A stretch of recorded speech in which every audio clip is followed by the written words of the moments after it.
যাদের ত্বক একেবারে নিষ্প্রাণ হয়ে গিয়েছে, ত্বকে কোনো গ্লো নেই, ত্বক বুড়িয়ে গিয়েছে, ট্যান পড়ে গিয়েছে, তারা একবার এই প্যাকটা ইউজ করে দেখো। ভীষণ কার্যকরী এই প্যাক। আশা রাখছি তোমরা এই প্যাকটা ইউজ করে উপকৃত হবে। প্যাকটা তৈরি করবার জন্য নিয়েছি প্রথমে 2 চামচের মতো বেসন। বেসন ত্বককে উজ্জ্বল করে, ত্বককে গভীরভাবে পরিষ্কার করে থাকে, ত্বকের অতিরিক্ত তেল দূর করতেও সাহায্য করে এই বেসন। এর সাথে দিয়েছি 2 চামচের মতো কফি পাউডার। 2 টাকা দামের যে কফিগুলো পাওয়া যায় তারই 2টো প্যাক এখানে নিয়েছি। কফি ত্বকের উজ্জ্বলতা বৃদ্ধি করে, ত্বকের ট্যান দূর করতে সাহায্য করে। এছাড়া কফি ত্বককে এক্সফোলিয়েট করতেও সাহায্য করে থাকে। এতে দিয়েছি আমি 1 চামচের মতো মধু।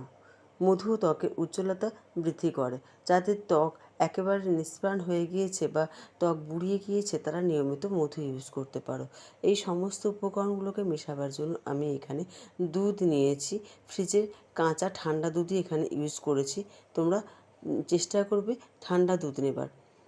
সমস্ত উপকরণ খুব ভালো করে মিশিয়ে নিতে হবে যাতে একটু লামস না থাকে।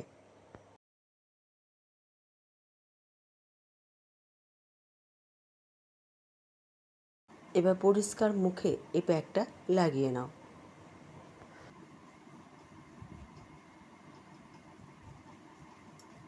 লাগাবার পর এটা 10 থেকে 15 মিনিট রেখেছিলাম শুকাবার জন্য।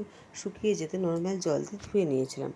এই প্যাকটা তোমরা সপ্তাহে 2 থেকে 3 দিন ইউজ করো। আশা রাখছি ত্বকের সমস্ত সমস্যা দূর হয়ে যাবে। আর এই প্যাকটার সাইড এফেক্টের কথা বলবো, তোমরা অবশ্যই প্যাচ টেস্ট করে তবেই প্যাকটা ইউজ করো, কারণ সবার ত্বকের ধরন এক ধরনের হয় না। আর ফ্রেন্ডস, যদি ভিডিওটা ভালো লেগে থাকে তাহলে প্লিজ চ্যানেলটিকে সাবস্ক্রাইব করে দিও, ভিডিওটা লাইক এবং শেয়ার করে পাশে থেকো আমার।